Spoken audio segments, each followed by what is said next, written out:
अच्छे लोगों की मृत्यु जल्दी क्यों हो जाती है और बुरे लोग इतने समय तक खुशी खुशी राज करते हैं। मित्रों, जिस कलयुग में हम जी रहे हैं उसमें 100 साल से ज्यादा जीना किसी चमत्कार से कम नहीं माना जाता है। पुरानी पीढ़ियों को छोड़ दें तो बहुत कम ही लोग ऐसे हैं जो अपने जीवन में 100 बसंत देख पाते हैं, और इनमें से कुछ लोग जो अच्छे होते हैं वो तो और भी कम उम्र में ही इस दुनिया को छोड़कर मृत्यु को प्राप्त हो जाते हैं। और आपने भी ये कहावत सुनी होगी कि भगवान अच्छे लोगों को जल्दी भुला लेते हैं, लेकिन क्या कभी आपने सोचा है कि ऐसा क्यों होता है? क्या कारण है कि मन से दूसरों का भला करने वाले लोग काफी लोगों की तुलना में मृत्यु को जल्दी प्राप्त होते हैं?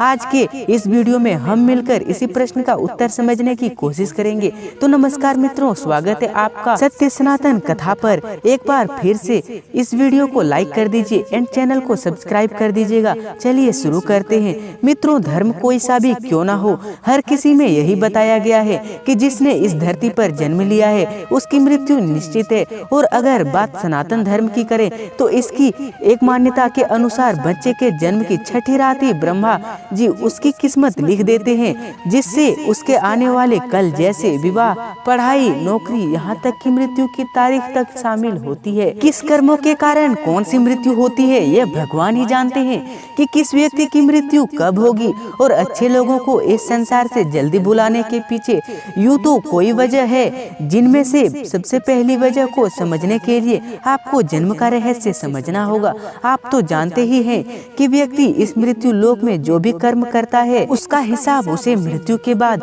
ऊपर अमराज को देना पड़ता है। अगर उसके पाप का पलड़ा भारी होता है तो उसे नरक में यातनाएं काटनी पड़ती है, और अगर पुण्य का पलड़ा भारी होता है तो उसे स्वर्ग का सुख भी मिलता है। और यही चक्र कई युगों तक चलता रहता है जब तक उसे मोक्ष की प्राप्ति नहीं हो जाती। इस मृत्यु लोक में हर कोई अपने किए की सजा भुगतने के लिए आता है। कोई आत्मा इंसान बनती है तो कोई जानवर के शरीर में प्रवेश करती है। यह उसके संचित कर्मों के आधार पर ही तय होता है। इसके अलावा उसे जन्म देने वाले माता पिता के संस्कार भी उसके अंदर आते हैं। इसके बाद वो जो कर्म करेगा उसके हिसाब से उसे पुण्यात्मा या फिर दुरात्मा कहा जाता है। अब यही पुण्य आपकी मृत्यु की तारीख को भी बदल देते हैं। जिस तरह से एक जज जेल में रहने वाले कैदी के व्यवहार को देख उसकी सजा कम कर देता है, ठीक उसी तरह भगवान भी देखते हैं कि किस इंसान मृत्यु लोक में जाने के बाद अच्छे कर्म कर रहा है और उसे अपने किए की सजा मिल चुकी है। और जब उन्हें लगता है कि अब उसे मृत्यु लोक में नहीं रहना चाहिए तब वो उसे बुला लेते हैं, क्योंकि भगवान के दंड विधान के अनुसार किसी भी व्यक्ति को उसके किए की सजा उतनी ही दी जाएगी जितना नियम के अनुरूप हो।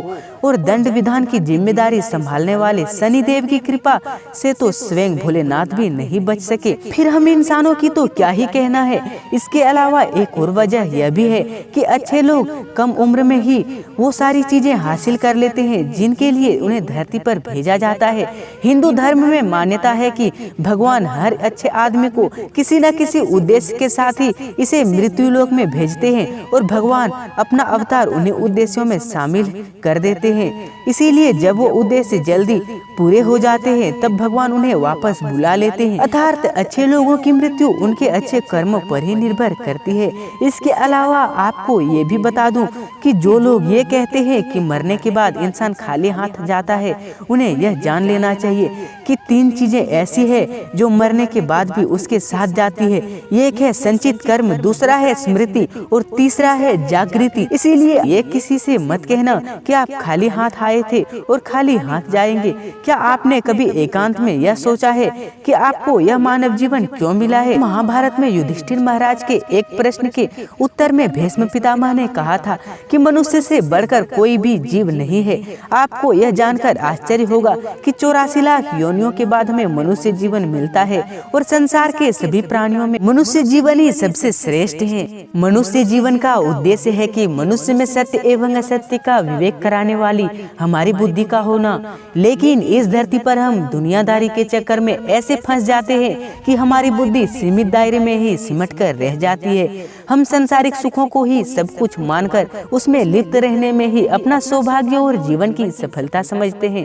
यही गलती हम कर जाते हैं, क्योंकि इसके बावजूद कोई भी व्यक्ति यह दावा नहीं करता कि वह पूरी तरह से सुखी है। सच्चाई यह है कि हमें सामान्य मानव जीवन के उद्देश्य की पूर्ति के लिए निरंतर प्रयास करते रहना चाहिए। यह सच है कि अपने और अपने परिवार का भरण पोषण की जिम्मेदारी हमारी है और हमें इसे हर हाल में निभाना चाहिए। लेकिन क्या आपको यह मालूम है कि आप कहां से आए हैं और आपको कितने दिनों तक या कितने सालों तक इस जगत में रहना है और आपकी मंजिल क्या है? तो इन प्रश्नों के उत्तर में ज्यादातर लोग यही कहते हैं कि पता नहीं, ऐसे लोग बड़े ही अजीब होते हैं।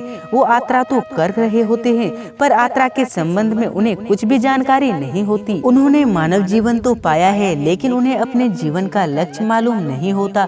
हमारे आपके जीवन का मतलब है एक उद्देश्य खोज लेना और अपने भीतर शांत रहना। कहा गया है कि मनुष्य आनंद लोक का वासी है और आनंद के परम धाम तक पहुंचना ही उसके जीवन का एकमात्र लक्ष्य भी है।